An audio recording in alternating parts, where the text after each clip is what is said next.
Thank you very much for coming to this year's San Juan Mining and Reclamation Conference called Reconnect and Reboot. If you saw my welcome message in the program, you'll know why we called it Reconnect and Reboot. And it was basically, because we've all been going through the pandemic, and we've had to do it fully virtually 2 years ago, and then last year we had to do the conference hybrid, and it's just taken a lot of energy, and not everybody's been able to show up, and they've had to be in distant places to participate. So we were really excited this year to bring you all into one place, and so that we could actually see each other's faces and reconnect. And we wanted to make sure we could reboot projects. If projects had slowed down, although I know that a lot of us were really busy even through the pandemic. But we just want to make sure we reboot relationships and and the work that we're doing. So I don't want to take too much time. I wanted to say thank you from the Uncompahgre Watershed Partnership. We really appreciate that you came to Ouray, or that you participated this year.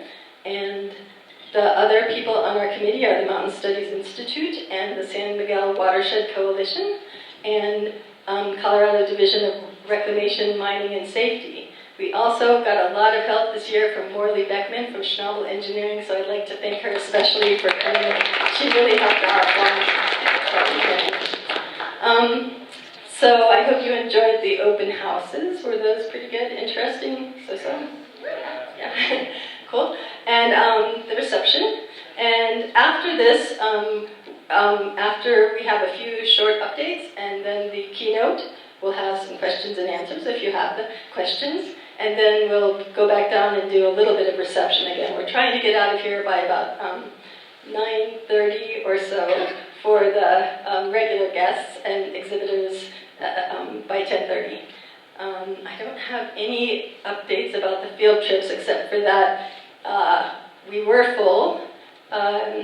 We had a couple openings, and so...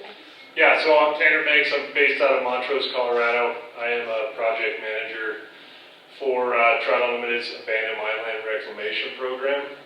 That's headed up. There's a small group of us in the state, there's 3 of us actually, that engage in these projects with various partners in the room, and so we're a small little outfit, but to date we've accomplished at least partnering 40 plus AML projects across the state of Colorado, and the program is growing into neighboring states as well. So if you're asking yourself, TU does AML work, I guess, yeah, no, we do.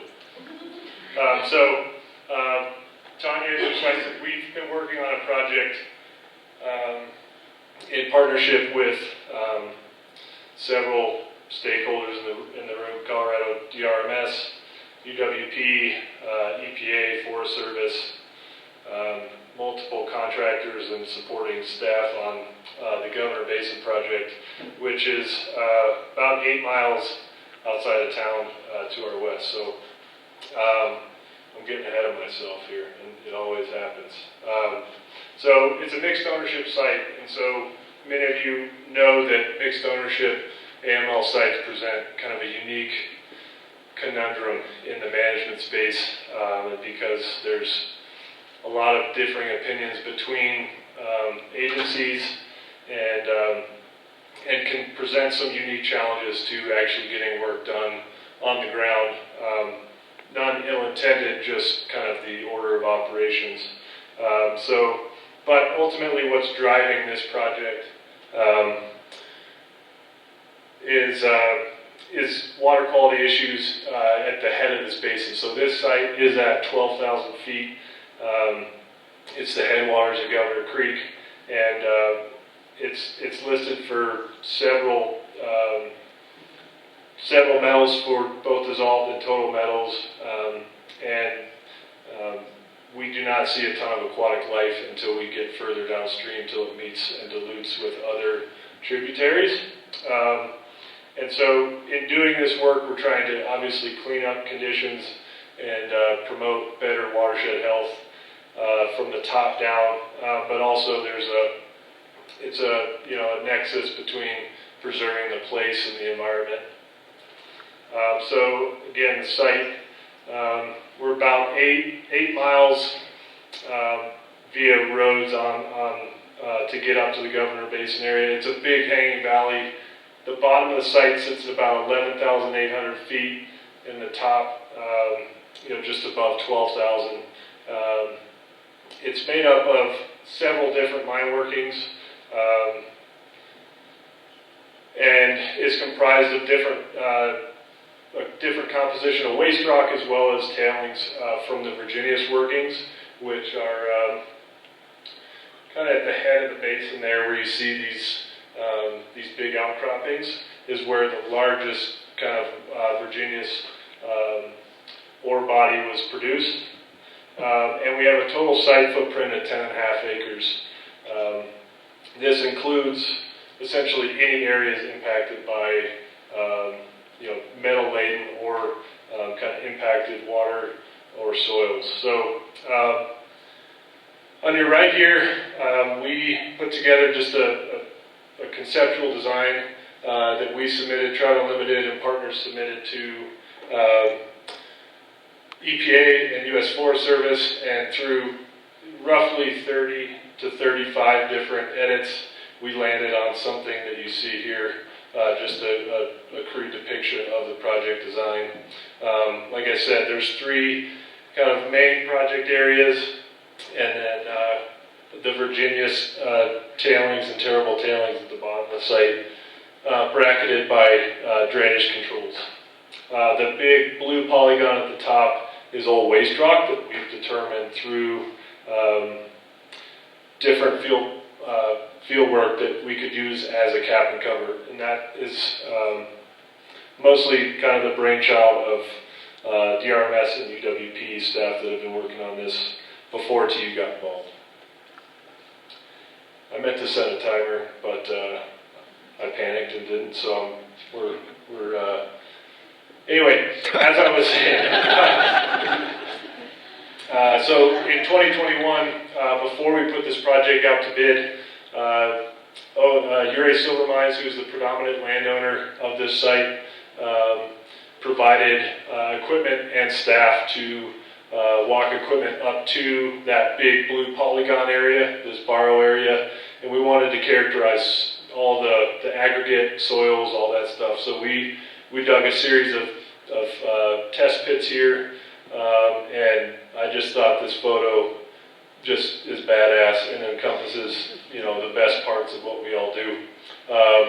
And through that, we determined through all of our sampling and testing that this was indeed kind of comprised predominantly of the San Juan tuff, which is some buffering potential. So that was going to be all of our cap material.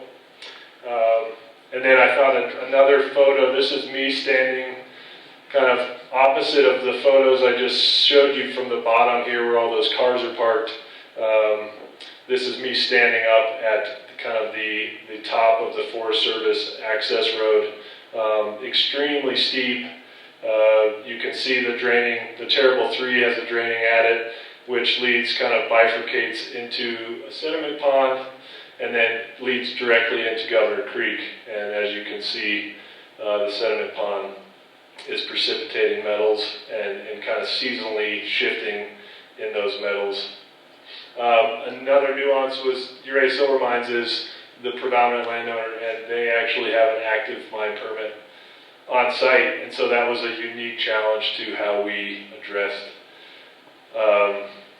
capping, covering any work here, because Trout Unlimited, as well as other partners, we can only work on orphan sites. So we put this project to bid last fall. We contracted this work, and we're working through ASAOC discussions with the agencies. And today we've not quite been able to land on the perfect solution. So we're still in discussions with those agencies, and we've shifted away from the Good Sam approach and moved more into a traditional ASAOC with Ouray Silver Mines acting as the active but willing PRP. And so I think this project just, I brushed over, there's so much to cover that one major point of these projects is always the people and the collaborations. And so, Ouray Silver Mines came to Trout Unlimited, to DRMS, as a willing landowner to actually address the material on site and to try to mitigate the environmental issues stemming from the material. And so we're still, right now, our main focus is trying to pursue reclamation at this site with that underlying kind of focus of like a collaborative approach with a willing landowner and multiple stakeholders. So we hope to get this project implemented next year. We will see about that, and if not, we'll pass the torch in 2025. So we'll talk more about some of this stuff, I'm sure, tomorrow. But thank you for your time.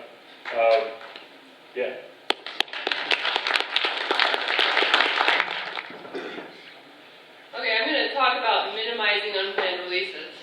I guess Tanner, maybe Tanner said I worked for the Division of Reclamation, Mining and Safety as a geologist. And I've worked around a lot of abandoned mines for a lot of years, and so we've taken on this project of working on collaboratively on minimizing unplanned releases. Some other people like to call it blowouts, but we're going to call it minimizing unplanned releases. So why do we care about this? Because when these things happen, people start to pay attention. We get a lot of calls. Ouray knows this because they get that orange running down the river every May as the dam is washed out. But when the rivers turn orange, people start to pay attention. So there's a lot of different words out here. There's blowouts, burps, surges, but we've settled on unplanned releases as probably the most appropriate terminology when discussing these. It's less explosive, it's less charged, even politically. So who's working on these? Well, DRMS is helping, but we're not the only ones working on this. The Bonita Peak Mining District is working on this. One of my closest co-workers on this, CDM Smith, Angela Franson, is in the audience. She helped develop a lot of these protocols for what really EPA started using the term minimize unplanned releases instead of blowouts. And then the EPA, another branch of the EPA, has this COMBLO group where we work on, I'm not sure what COMBLO stands for, but I think it means, it has the term blowout in it, maybe. Then we have, in the East Mangus, we've been asked to put together, because we're rolling this out in these other groups, to put together a minimizing unplanned releases plan for that watershed.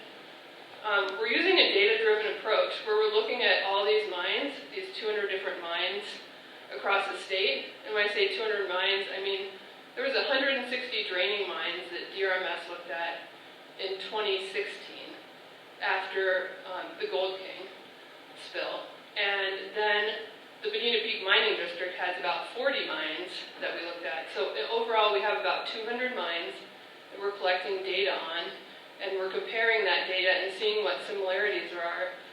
We can start to understand where these unplanned releases are coming from. I don't want anybody to be confused with EPA totally has a plan for when you work at a site. They have their fluid hazard analysis. And so really what we're talking about is how to minimize unplanned releases at sites where you don't have that active oversight, where maybe these things are more naturally occurring. Because that fluid hazard analysis completely covers the analysis of how to work on a mine site. So there's different ways that water gets impounded at these mines. You have collapses at the surface, collapses within mine workings, pipes, sludge dams, ice dams, and snow and avalanche can back water up too. So here's some examples of collapses. Collapses can be really big and broad and a huge amount of material in front of the portal, or they can be really tiny, like as in the case on the picture on the right there. where there's very little material in front of it. You can have collapses inside the mine workings that are holding water back.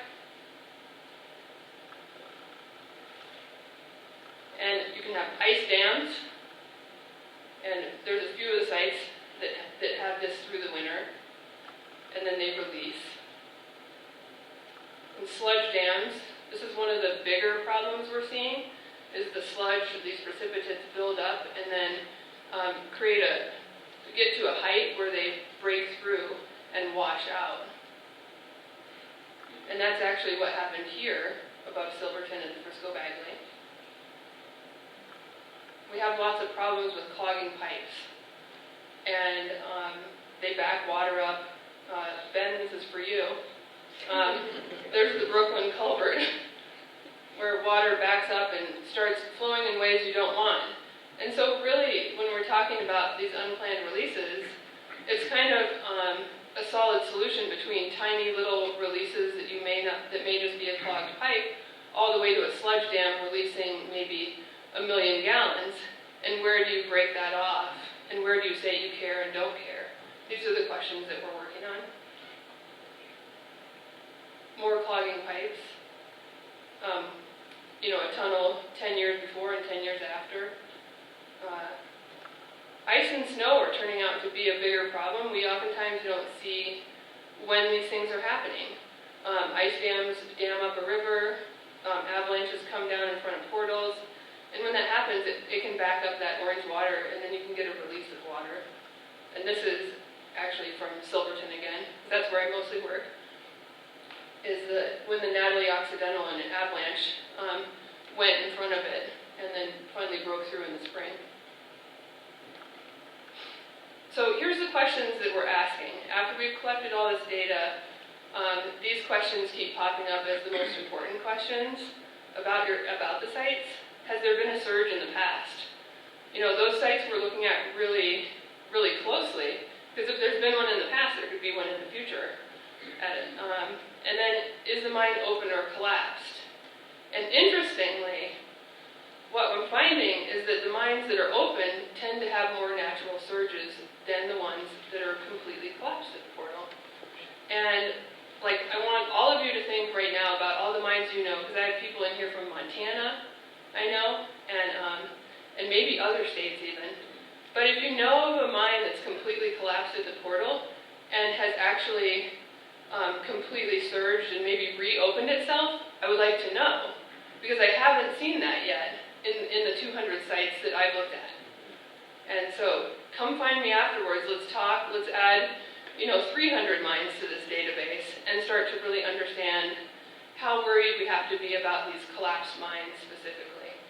Because we put a lot of time and effort into reopening some of these collapsed mines, and should we be? If they actually might be more unstable when they're open for having these unplanned releases.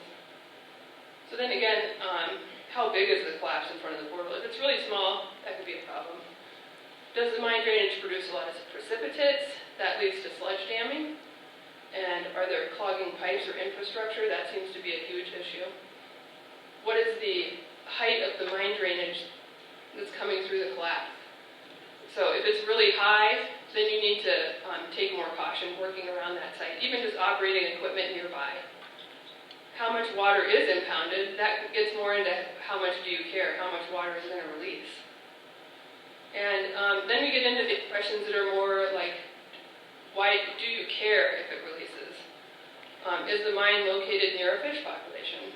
Does the receiving stream meet water quality standards? Is there a residence or other infrastructure that you care about, drinking water nearby? What is the chemistry of the mine water? How bad is it? Maybe if it's like drinking water, you're not going to care as much if it blows out. I'm sorry. If it releases in an unplanned fashion. And then, again, the question on how many precipitates. So, find me after, let's talk about the mines that you guys know about. Because really, at the end of the day, we're all experts in this because we've all seen lots of different mines. And let's add to that database of what we know and what we actually need to worry about. Thank you. It's for you. Again, my name is Ty Churchwell. I'm on staff for National Trout Unlimited out of our office in Durango. A part of my job duties is to help co-coordinate the Bonita Peak Mining District Community Advisory Group over on our Superfund cleanup on the Animas. But when I'm not doing that, I work primarily on federal mining policy with our staff in D.C. I've been a resident of the Animas River watershed for about 23 years, and I really want to just stop here and thank the event sponsors for inviting me to come speak to you all today. And I'm going to talk to you about Good Samaritan legislation. Given this conference and the people that I see in attendance, I'm fairly certain that most people understand the general concept of the issues related with liability around a draining abandoned mine and how Good Samaritan legislation might play into that, but I thought it worthwhile to probably just touch on the subject real quick so we're all on the same page. So really one of the biggest issues and the primary issue is the Clean Water Act, arguably the most important environmental legislation that we have in this country. However, it has an unintended shortcoming, and Good Samaritan is an effort to try to resolve that.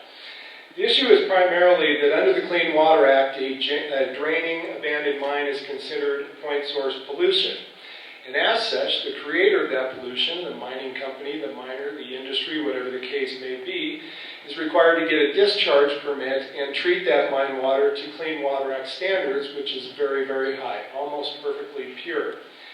That system works really well when you have an active mining operation, but does not work well when you have an abandoned mine and there is no one to hold responsible. It's also important to note that a draining mine will likely continue to drain forever and ever. As long as it continues to rain and snow on the top of that mountain, water is going to find its way into the mountain and the groundwater and find the path of least resistance and discharge out of a mine tunnel. So those are some of the issues of the Clean Water Act and how they relate to Good Samaritan legislation. For us at Trout Unlimited, what we're really interested in, of course, is fishery health. And so it's important to note that this is a really, really big problem, especially around the West. The EPA estimates that there are about 500,000 abandoned oops, what did I do there? Sorry about that. I'll keep my hands clear. EPA estimates that about 40% of headwater streams in the western United States are impacted by acid mine drainage. And the Government Accountability Office estimates that there are 33,000 abandoned mines in the West that are causing environmental damage. Additionally, there are about 110,000 miles of rivers in the United States, particularly in the West, that are 303 delisted for pH and heavy metals.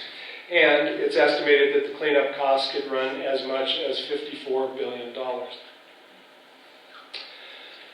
Superfund right now is really the only viable tool that we have, and Superfund is intended for the absolute worst draining mines, those in particular that cause a great deal of human health risk, but it is not well suited for all situations.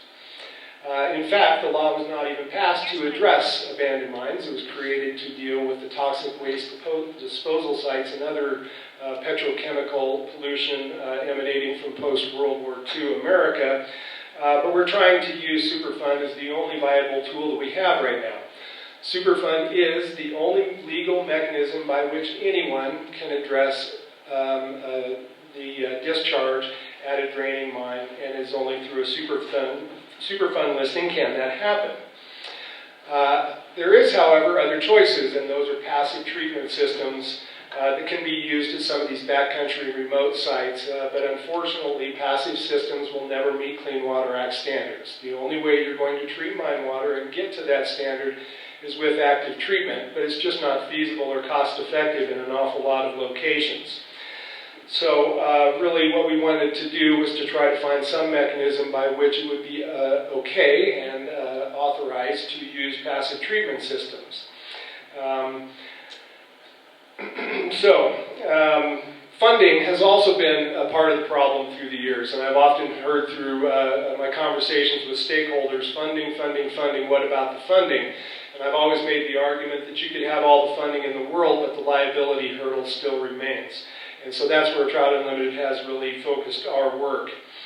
But in relation to funding, it's important to note that the infrastructure law that passed last fall created a brand new abandoned mine land program to be administered by the Department of the Interior. Congress is authorized to fund that new program up to $3 billion for the first 3 years, but Congress has yet to put money in that fund. The Build Back Better bill that was proposed, the Senate budget this year, the House budget this year, all included money to go into this abandoned mine land fund. But I would make the argument that the funding piece is now partially taken care of. We have a new program. Congress needs to just put money into it. But we have to deal with the liability issue. So the purpose of Good Samaritan legislation is to create some legal mechanism by which well-qualified Good Samaritan entities can perform certain types of mine cleanup projects, and in particular point source cleanups where we have a draining adit with a discharge. Again, the idea will very likely be for the use of passive systems. Active treatment is incredibly expensive. It takes an influx of lime to change pH, and it creates a waste stream, and it is just not feasible in a lot of these backcountry locations. So again, we're looking for some way that we can employ passive systems and try to make water quality improvements. The problem is that when you don't meet that water quality standard set by the Clean Water Act, you are in violation of the Clean Water Act, and you can be sued or fined or all kinds of other unpleasant things, all the while making improvements to water quality. The Clean Water Act will not allow for a partial cleanup. You either clean up 100% or you're in violation. So that's what Good Samaritan legislation attempts to fix. So the good news is we do have a Good Samaritan bill that was introduced in February of this year by Democratic Senator Martin Heinrich out of New Mexico. Co-sponsoring with the senator from New Mexico is Republican Jim Risch out of Idaho. The bill was bipartisan from its introduction in February, and it remains that way to this day.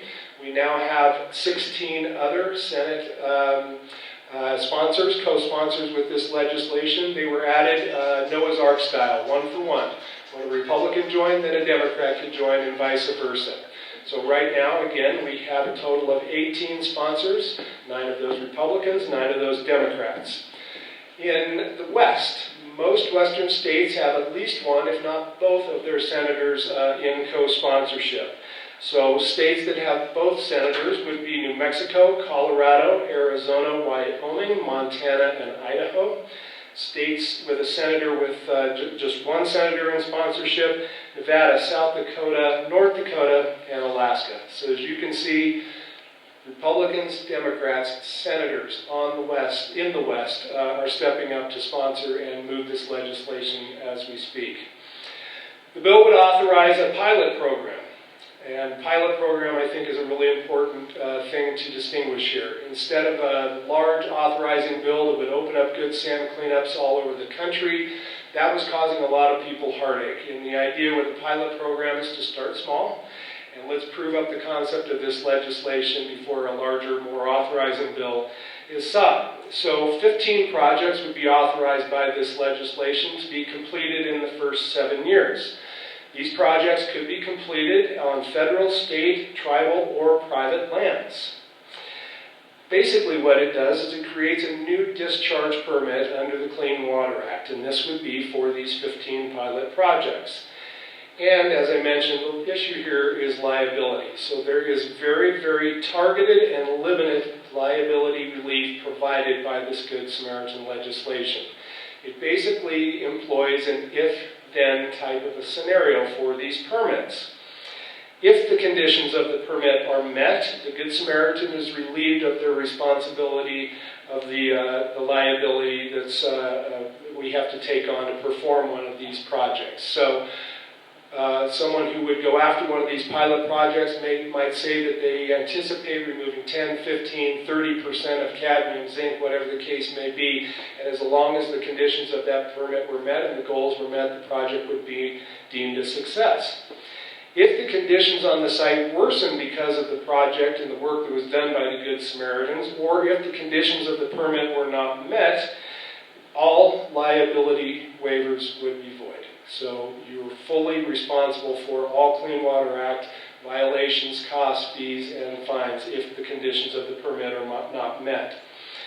The Good Sam has the opportunity to return the site to baseline conditions before those liability waivers are removed. But if they are unable to do that, all liability obligations under the Clean Water Act will resume. And that includes citizen lawsuits, fines, and the full suite of any damages that you've caused must be repaid. The EPA has the full authority to approve or deny any of these permits. Again, there are only 15 of them. Full NEPA review is included. That was something that was really important to some of our partners that helped develop this legislation. So there is NEPA review. There will be public comment periods, public notices. Citizens will have the opportunity, like other projects, to participate through the NEPA process.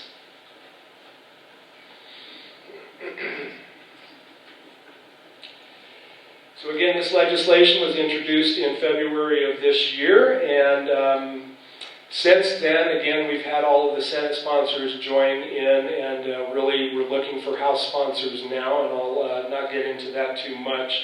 But it is important to note that there are an awful lot of people who support this, and really we're doing this work to try to get you folks on the ground to be able to improve the scope of the work that you do right now. I often joke with my colleagues that I work on the policy work so that Tanner can get busy out in the field. So really we're doing this work for you guys. I wanted to list some of the supporters because really the broad support that we have is just overwhelming. I've been working on Good Sam now for about 15 years. It's been a total of 20 years, 21 or 2 since the first Good Sam bill was ever introduced. We have never had one passed, but we have never had this much support either. And I really think that the pilot program approach and the provisions that are included in this legislation, we finally found that sweet spot and found legislation that everybody can get behind. So some of the supporters are the Western Governors Association, the Conference of Western Attorneys General, the Western States Water Council. We have a standing resolution at the State House in Denver in support of Good Sam. The Southern Ute Indian Tribe has come on board in support. There are numerous counties in the state of Colorado that have expressed full support, and of course these are counties that are heavily impacted by acid mine drainage. State agencies are on board in support. We have the AML programs from Nevada, Arizona, and Oregon who have thus far have weighed in support. This is amazing. I'm going to keep this really tight. We'll get you all out of here. Yeah, I am an artist, and I'm not sure whether I am an artist who failed at science or a failed scientist who does art. I couldn't tell you all that. But basically, when I was making art all the way from when I was young, I would do really weird things. I was interested in perception. I was interested in how we see things. So, like in this case, this is what's called a catroptic anamorphosis. So essentially, like, you know, this one here is a drawing that's done on a really small piece of paper, and then this one over there, that is actually, of course, a mirrored cylinder that's placed into this circle right here, and it reflects this distorted drawing into a correct image into it, called a catroptic anamorphosis. And I was like, yeah, this is so cool. It's like great. So I made a bunch of these when I was in school. I thought I was a scientist. I wasn't. And I think the first, like, I don't know, maybe the first, like, 10 years of my career, I actually did artwork that was hyper-realistic. So this is just about how big this painting is. It was 8 feet tall by 5 feet wide. This is my daughter. And, you know, I became a father, and then I was like, probably half of you in here, I was like, definitely not qualified in any way whatsoever. And then, you know, you kind of muck along. When they're pooping, you know, and you just got to feed them, you're like, okay, you know, stop crying. Okay, not, maybe not. And then you get older and you're like, wow, no, they're going to be people. They're going to be like real people. And they're going to live for like a long time. And that sense of the future just freaked me out. And I made a whole series of really, I'll only show you this one, but they were really sort of tragic paintings. This is Grand Canyon. And I was just terrified for the future. And I just, at that point, I was like, I've got to shift modes. I've got to build a future for her that I can be at least proud of, that I put my efforts into, right? So I love science, and I had this idea. I was like, the universe is like huge. And then you realize everybody else has had that thought too, unfortunately. And so I still thought that if we could make scale, if we could take people to to an art experience, and people could be like, wow, the universe really is super, super huge, and humans are only so, so tiny in this universe. We can all get along and make a perfect future together and all that stuff. And I was like, yeah. So in addition to making like this, which is an 85-foot long by 10.5-foot tall charcoal drawing of the Milky Way galaxy, 2006 charcoal, lots of masks, I also wanted a room that everybody could walk into and they could see 1 billion stars. And I wanted this star screen because 1 billion is a number that we use a lot, right? We use it in economics, anthropology, etc. And there's 7 billion people on the planet, but we don't know what that looks like, what that feels like. But I had no idea how to make a room with 1 billion stars in it. So I needed help. I sought astrophysicists. And I met 2 astrophysicists who were totally awesome, Dr. Tom Statler and Dr. Mangala Sharma. And I was like, I want to make 1 billion stars in the room. And they stayed in the room with me to talk about it, which I thought was a good first step. And they were like, we love it. We'll build software. We'll make it. And I was like, you guys can build software? These guys are great. And I was like, okay, so here's the thing. I want to have this star screen. I want it to glow like you're in church. I want it to be like the setting sun. And they were like, no, it's going to be blue. And I was like, yeah. I mean, I like blue, but I really want it to be orange. And it's got to be blue. I was like, what the hell? So it turns out that basically, like, in their field, at this time, for astrophysicists, the background temperature of the universe was agreed upon to have shifted blue. Like, that's what it is. So if they made a star screen and it wasn't blue, they'd look like idiots in their fields, right? And like, we can't do it. And I was like, okay, well. So this is where the 2 disciplines, this is where art and science got to talk to each other. So it's my job to then say, look, here's what art does. Art works on creating strong enough responses from people. Yeah, and so the thing is that, I work with engineers and they're like, there's this responsibility that comes with that discipline. And I don't have that responsibility. I'm an artist. I'm walking in the studio one day and I'm like, I hate it all, burned to the ground. I'm like, I did my job. I did it well. Right? So working together, we come up with a lot of innovative processes because I'm not worried about looking like an idiot. It's my job to kind of look like an idiot, right? That's what art does. So this is Orton Seat near us, and this is the basic chemistry that you all know, and this is what we're trying to get to work on an industrial scale, okay?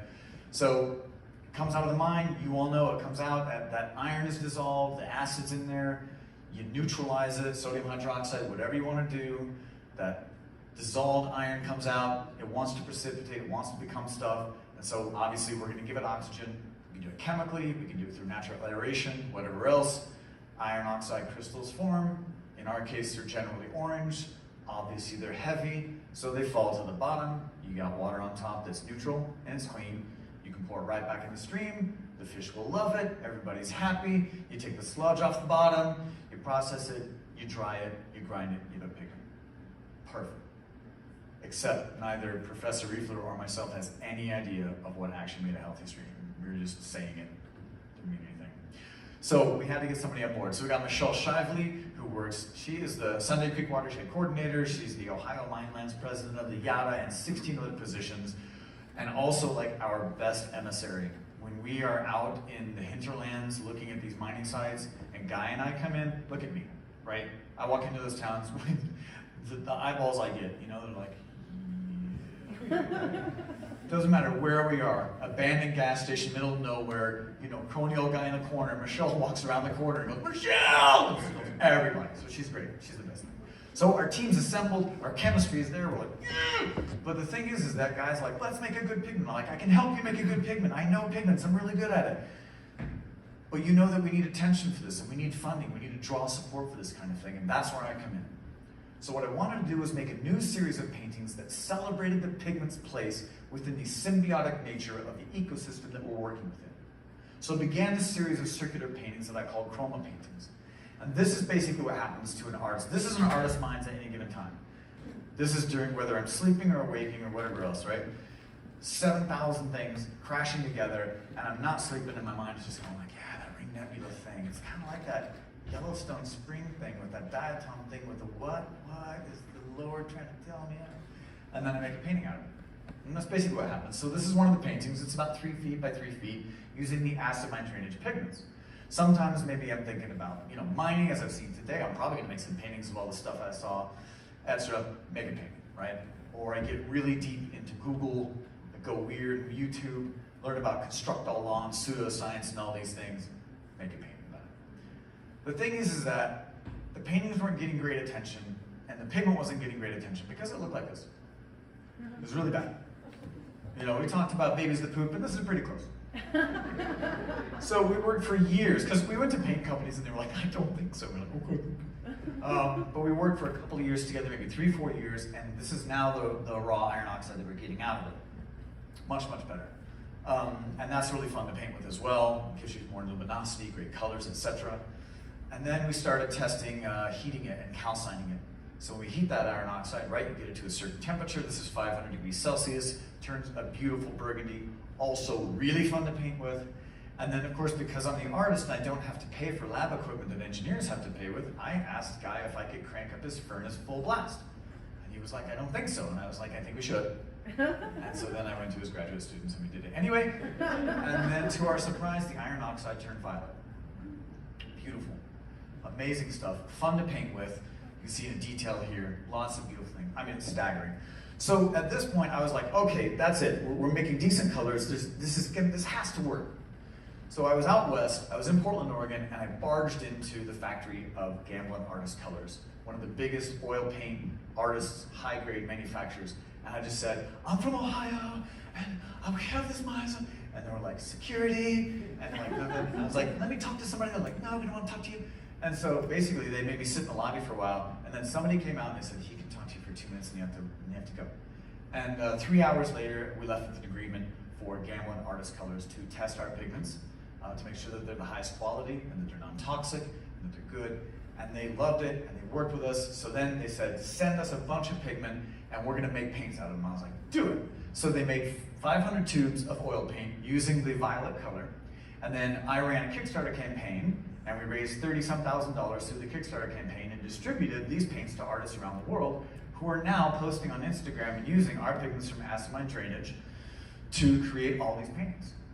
So you go on Instagram and it's like hashtag reclaim color. You can go see what we're all doing. So we were like, yeah. So we got the money from Kickstarter rather. Gamblin did pay us a little bit. But Kickstarter for the big money came in, and that got like a lot of attention, and then that allowed us to get our first big funding batch. That's when we got our first big funding thing. And so we actually got art students and engineering students together, and we decided the second worst acid mine seep in Ohio right now that's still running, in Corning, we would build a pilot facility to test our process. And we had like science communication classes. I would bring them in and bring them to my art classes and not tell my art classes that science communication papers were gonna judge their artwork. It was great, for me, anyway.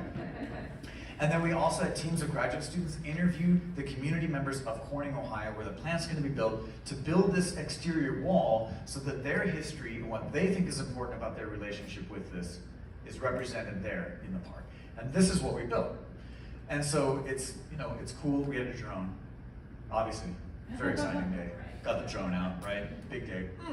And essentially, this is the acid mine seep that comes out there. We pump it directly from there to the top. And over here, these are little aeration tanks up there. So we bring oxygen to it, put it in reaction tank 1, it reacts for a while, pump it into this, aerate it again into tank 2, and then over here it goes into the settling tank where the iron settles to the bottom, and we have a weir on the end where the clear water goes off into a steel slag bed that's about 11 pH, so that by the time it hits the stream, we're at 7.5, right?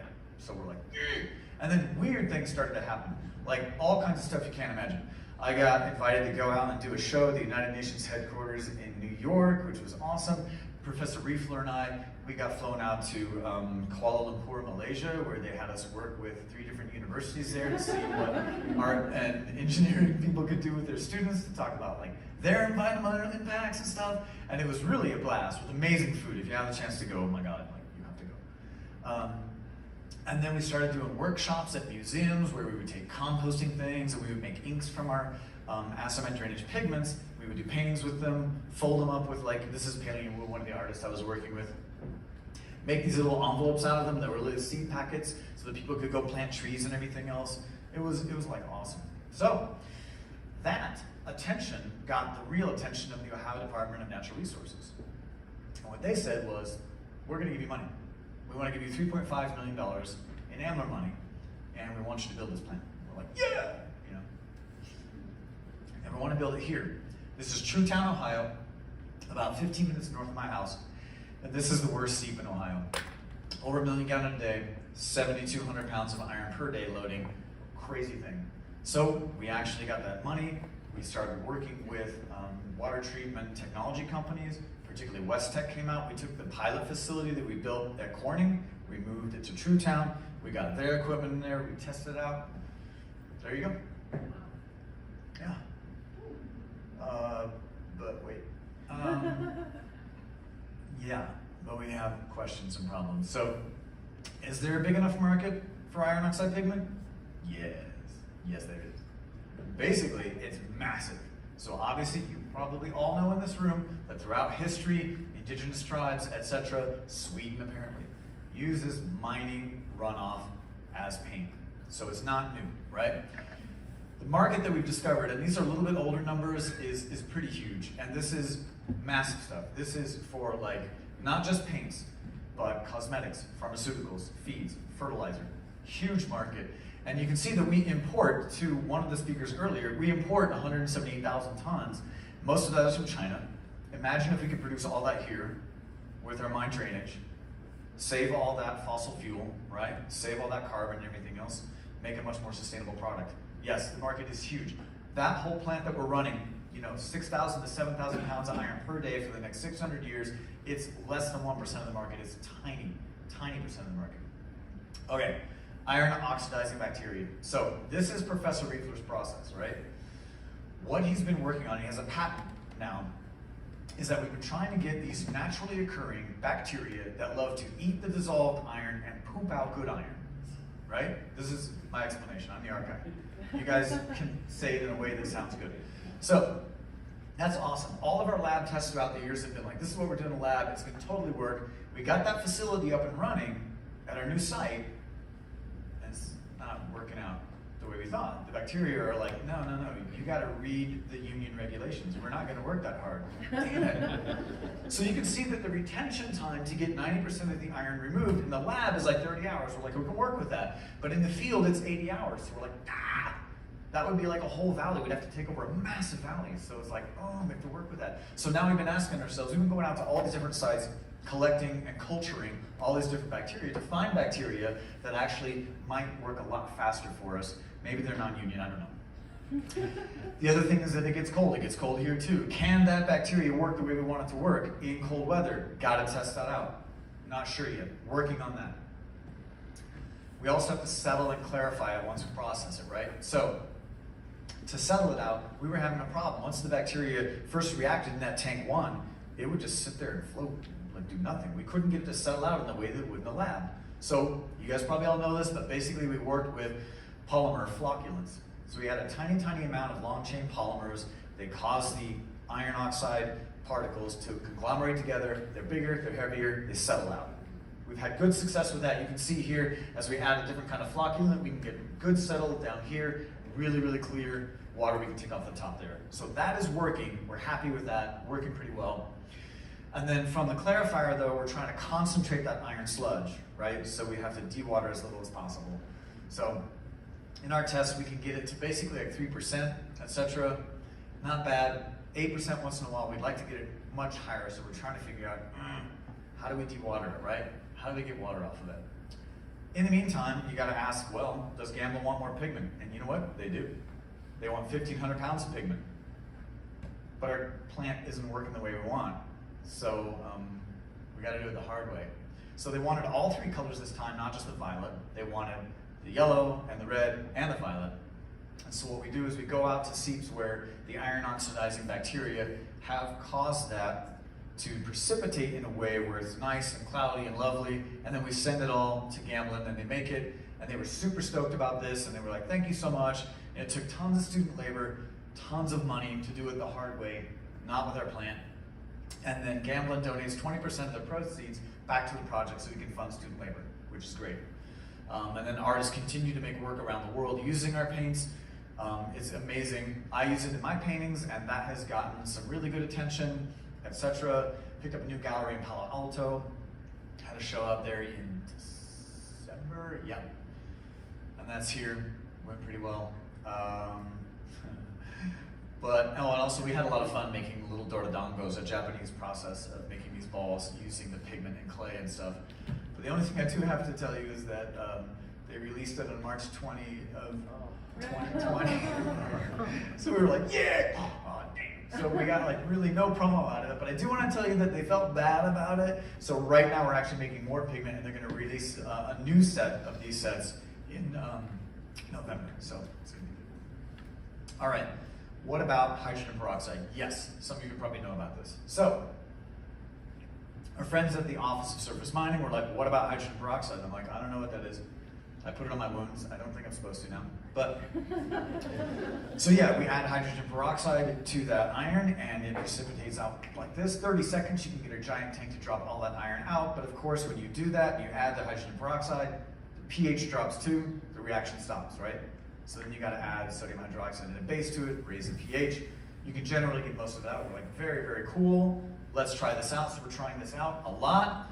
But of course, we got to pull the water off and we got to dry it. And usually, first we're going to have to wash it with RO water. So reverse osmosis water, you get it, you put it in there, and you can mix it up any way you want to make sure that you're removing all the salts.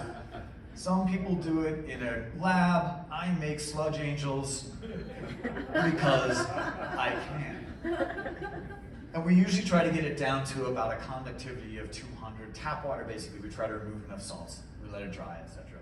But it's not going to work like on an industrial scale because we just take over the sculpture building and then piss people off. That's what we do. Right? So what we tried a couple different technologies. Geotubes, some of you know about these things, right? Right up here, this little black thing up there, that's this tightly woven plastic bag. Supposedly the water leaches out, the iron stays in, but our iron is too fine. It just leaches right out. So we added a bunch of that flocculant to it, we got it to stick, and then by the time it dried, it was concrete. So, no, that doesn't work for us. No geotubes for us. So Professor Riefler was a kid in a candy store this summer playing around with this awesome filter press. And if you guys, I don't know how many of you know about these things, this is amazing. So in those little chambers, they have these little microfiber cloths that you inject the sludge into, and then actually the water leaches out and the iron stays in. And we just thought we didn't know what the heck we were doing with it. And this, by the way, was with hydrogen peroxide precipitated iron. Because we kept getting all this, it looked the same. We'd put it in and it'd come out the same. And we're like, oh, the machine's broken. And we're like, no. What happens is that filter cloth apparently only gets some out. The iron coating on it actually keeps the iron in. And we're like, oh, well, okay. So we discovered finally that if we run it a long time, then that iron coats it. We can get almost all of it out. Nice, beautiful. Forms a cake. Here's the cake. It looks great. You knock it out. You can get to like 24.5% solids, which is pretty good. It's amazing. What about calcining? Yes, okay, I know that was coming. Thanks for asking that. So, calcining it and cooking it, we cook it at all these different temperatures and stuff, but we've run into an issue, which is that we take the raw product, we put it into saggers, which are basically these trays that are made of aluminum and porcelain. You can fire them at high temperatures repeatedly. And we go out, this is my buddy Matt Waddell, and we take it, load it in there, fire it in small kilns, big kilns. He built this by himself. Like, I feel really low. It's like insane. Built that by himself, that whole kiln. Fire that, he'll text me at 2 a.m. and go, hey, it's going great. I'm like, oh, thanks for texting me at 2 a.m., Matt, that's great. And then we fire the red looks great, and the red, the particle size stays small. You can set it right to be made. The violet forms these really hard chunks. So what are we gonna do about that? We gotta reduce that particle size. So what we do is literally take advantage of cheap student labor. That's what we do. We get them all out here, we put them in suits, and then we actually have to pulverize it with this. Okay, I made this. Matt builds a giant kiln, I made this rickety thing. We pulverize it so that we can get these particles down to a fine enough size, as you know, to put it through mesh, right? So we put it through different mesh sizes because we need to get those particles below 44 microns in order to work in the rollers in the paint factories, right? That's crazy. So whatever's left over, I gotta put in a ball mill. Here's the machine, here's the thing. You put this media in here, which is zirconia media, in here with about a quart of the stuff. You grind it, it's forever. It makes a fine powder, but it takes days and days and days and days and days. Crazy stuff, right? All right, so what are we gonna do? The bacterial process or the hydrogen peroxide? Well, we know it forms weird things, and one of the things it does is when we use the hydrogen peroxide, we get this kind of weird amorphous iron oxide. And that's a problem because what happens is this is what it looks like. Here's bacteria poop. Fantastic. Hydrogen peroxide poop. not good. Like, look at that. That's the same stuff. Like, and then I'm trying to make paint samples out of it. Paint samples are no joy. Look at that. So is hydrogen peroxide gonna work? I don't think so. But y'all are the good luck charm. Tuesday, a couple days ago, I received this sample from a new process that we're experimenting with called spray drying. Fantastic. Low heat, centrifuge, lots of air, water vaporizes, the iron particle crystals dry immediately.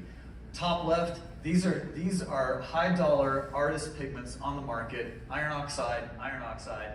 This is the sample we got back Tuesday from that same process. Beautiful. It looks like this. This is what it looks out of their spray drying stuff. That's what our stuff looks out of ours. It's not as good, right? You can see that here. This is what we got out of peroxide. This is what we just got Tuesday. And then I tested it against a sample of Gamblin's own stuff with our stuff, and it's almost an identical match. Fantastic. So, all of you that I've met out there, all people doing everything that you're doing, we have an RFQ going out next week to help us build our massive plant. It's going to be here in Truetown. Amazing. Please tell all your friends. Please submit. Even if you don't know the qualifications, fantastic. And this is where it's going to be built.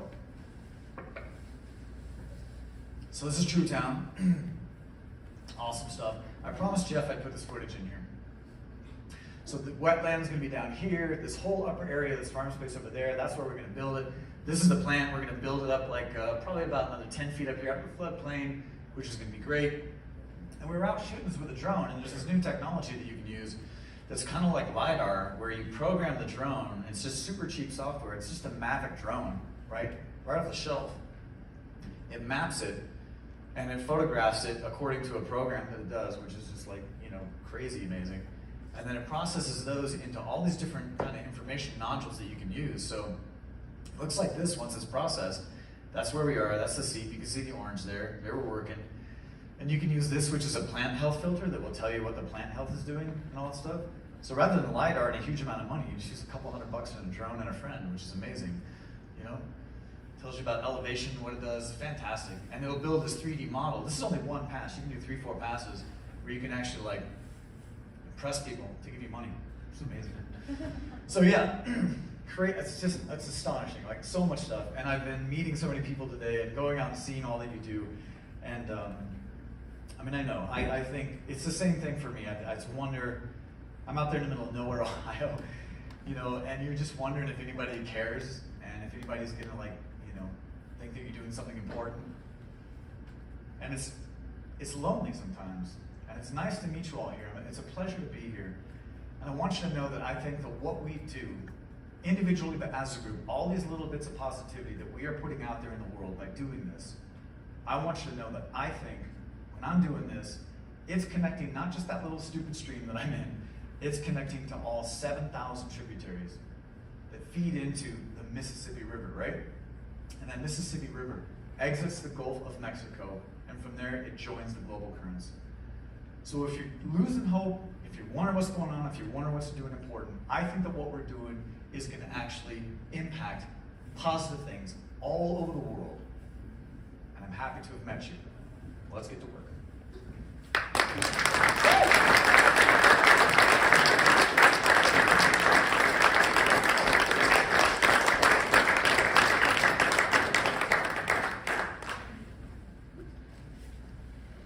Drinks. Amen. Except for you, Jules. Call your mother. But before drinks, it's practical things. Does anybody want to ask questions in an audience format here? Does anybody have any questions before we go back? Okay, cool. Go ahead, Joel. So the specific seed on your Ohio local place, is that a coal mine, or what is the source of the seed? Coal mine. Yes. Yeah. It's about a 37 square mile complex. A couple levels. It's pretty huge. Yeah. Morley, did you have a question? What can we do to help you? That is a good question. Make really good art with acid drainage pigments. What can you do to help us? Basically, we're at this place where the RFQ goes out next week, and we know that we need help figuring out how all these pieces come together to make it work. The hydrogen peroxide is great because we're able to shrink our plant size 10 tenfold because of that process. But we want to have a parallel bacterial plant going up at the same time because we know we can make that work. And it's really interesting seeing some stuff up here today where it might work as well. So I think that actually staying in touch with you and having us get in a conversation about that, where we can tap the expertise that I've seen here that we haven't really run into, we're kind of, we're really isolated down there. So that would be the biggest help. Thank you.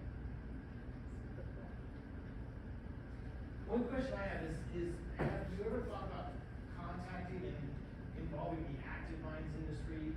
A lot of the processes that you described here are akin to milling. In essence, what you're doing is you're mining a resource, you're milling it, and you're turning it into a saleable product. And we have a lot of active operators that what they're doing is very similar, could piggyback on what you're doing. And Their waste product is your product. yes, so that's a big push in the active mines industry is how can we take what would traditionally be considered a waste product and turn it into an asset throughout not only the state of Colorado, but all the states nationwide. How can we turn a waste product into an asset? And also, how do we navigate the things you may come in contact from extraction of exactly what the mining industry is dealing with is they extract their resource and they create a byproduct which is potentially hazardous. Yeah. And so then how do we then take another product from that but try to avoid similar hazardous material byproduct creation? Yeah, welcome to my nightmare. No, what you said very well, by the way, thank you. I'm going to hire you to come on tour. Working with active mining, that is the goal, right? Well, there's two goals we have. One is that if we can get this to really, really work, the market for iron oxides can support tons of these kinds of plants all over the country, here, everywhere, right? And so that's the first step. If we can get that, because then it's going to, you all know it's different. You go to one seat, the chemistry is different, another seat, the chemistry is different, kind of hard to get that going. To work with active mining companies, that would be the next step. Where we can put that into the process and not have to deal with all the effluent afterwards. That's the next step. We've talked to a lot of mining companies, and it hasn't gotten very far. And a lot of that's because the technologies you can see. Now, I'm not an engineer; that's an artist talking, right? My team is going to make fun of me like crazy when I get back, which is deserved. But basically, that's what we need to get to a tighter, proven process that we can then have a conversation about. Before that, they're not wanting to put money in right now. At least in our conversations, in our area. But that's... Yes, sir. You talked earlier just now about the market being huge for this, so that opens the door to make this more economically feasible on some scale. So where is it, or cosmetics or whatever that it's used in, where does it come from now? What would this displace? This would displace China. Do they extract it through mining, or? They make synthetic iron, so they pickle iron. Yeah, it's not a really good process. And then they ship it over here, and we pay for it. Any other questions?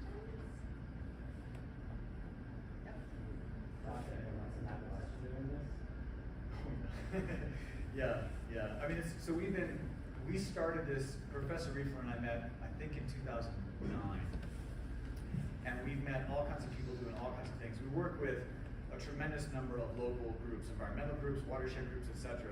And there's a lot of passive systems that work in the area, but in terms of something like this, which is an active on-site, not only treatment system, but a system that pays for itself, a financially sustainable system, that we don't have anybody else to do. I mean, Bob, we were talking earlier, I can't remember who it was, sorry, but Bob heading out in the PA, he was out last year, and Bob, he's coming out next month, we're gonna meet with him next month. He's got a much smaller flow rate than what we've got and everything else. So you can treat things and you can sometimes harvest some good pigment, sometimes with that kind of passive system. But for that flow that we have in the area that we are and the money, we couldn't do the same thing. Think back. Yeah. What was your testing process to make sure there weren't any hazardous heavy metals or anything that would be hazardous on the artist end? Yeah, that's good. So we have a bunch of people from ODNR, from office, from Ohio, Department of Natural Resources. They send our stuff to their labs. They tell us what's in it, etc. And we're really lucky with this pollution. And I've been talking with people today about the lead out here and cadmium and other things, which is a whole other thing that I do not have a solution for you today, and I really wish I did. But for us, it's 98% iron. And so we'll have small amounts. And the next largest component is aluminum, which isn't going to affect the quality that much. We can precipitate that out, and we'll look next steps at a secondary process to get the aluminum out. But the lead, the cadmium, the selenium, the arsenic, tiny, tiny qualities. But we don't just rely on that. I send it to Gamlin. Gamlin sends it out to independent labs. They test it and come back and tell us whether it's, where it's at. Yeah, good question. Yes? Is there a market for white? Are you looking for white? Because we have a mine that's pure white as snow. What? It's just, aluminum. Oh, aluminum. Okay, yeah, definitely. I mean, if it's aluminum, what's the form? Is it aluminum oxyhydroxide? Yeah. It's the one that's valuable on the market. We've got that on one of our creeks is Aluminum Creek, one of our creeks is Iron Creek, and that Aluminum Creek, the same thing. We got tons of white coming out of it. Right now, the process for extracting it isn't that it's not efficient enough to make it cost effective. But that's the next step for us is exactly what you said. So yeah, there is a market for that for sure. Sorry, yes. So those paints look beautiful artwork. How do they weather the elements on, say, a house or the outside elements? Yeah, they weather extremely well. And what we've heard so far is that if we can get the violet in particular to be like a 10 micron size or something along those lines, then that could be really valuable for the paint industry because it doesn't fade.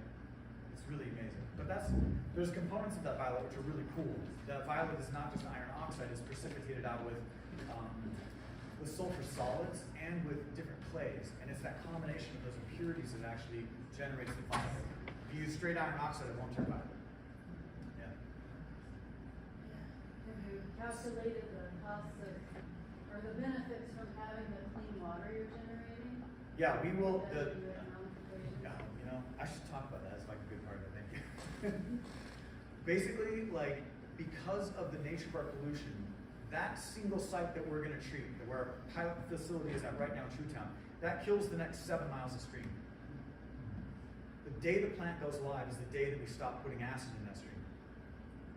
Within a couple of floods, which happen a lot down there, we get a lot of rain. A couple of floods, you're going to get most of that iron deposit out of there, right? So some habitat will be available.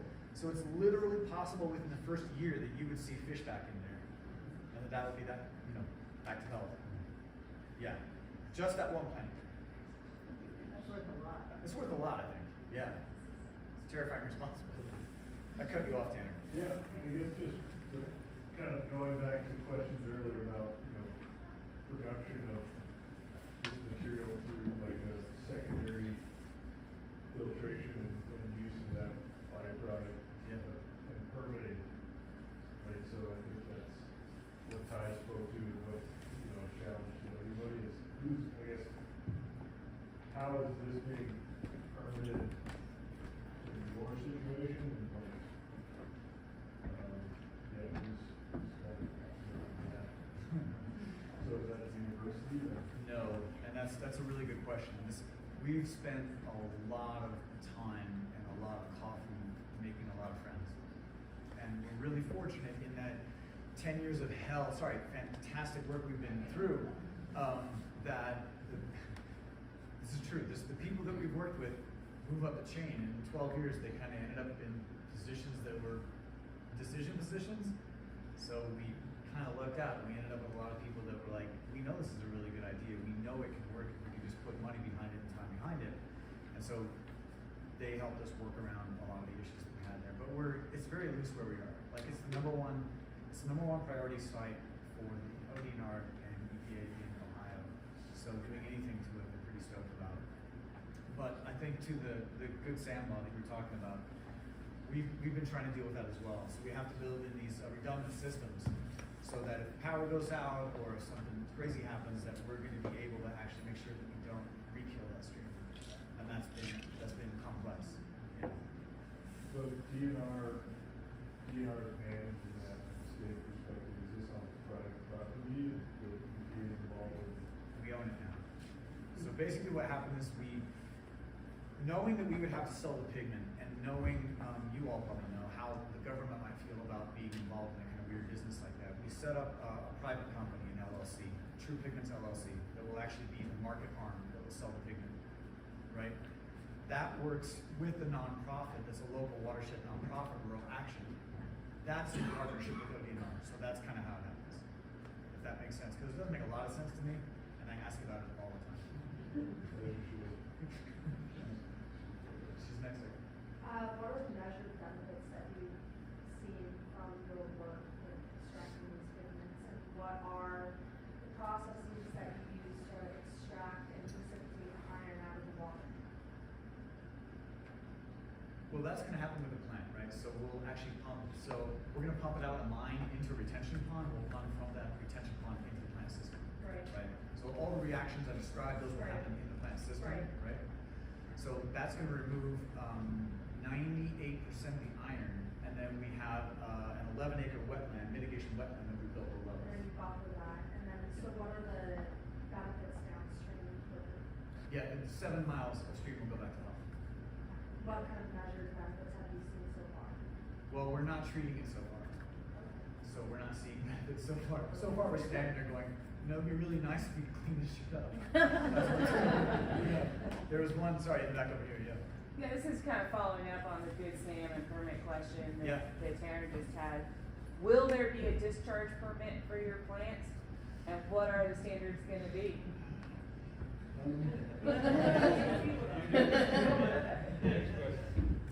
Yeah, there will be. And I can't go into the details because that's more Cave, that's his expertise. But yeah, that's been a multi-year process.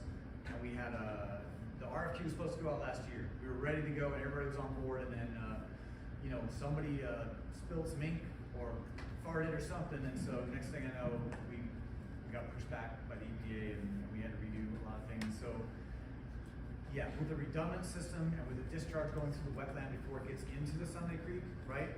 That's supposed to be where it all happens. Yeah. As a follow-up, are you concerned about groundwater contribution from the wetlands? Especially given the Maui SCOTUS case, which maybe you know about, maybe you don't. I don't know that case. No. This is when I call my buddy Jeff Calhoun. Hey, Jeff, what's a wetland? Like, oh, click. Yeah, so we're not worried about that because the whole area is a wetland basically. It floods continually every season, and we have a ton of these same kind of projects that are actually already around the area that are in small passive systems. So Jeff and Cave and Ron, hi Tanya. Jeff and Cave and Ron are the guys that are running that. That's a really good question. I'm just pulling you off. Yeah. Bye. Bye.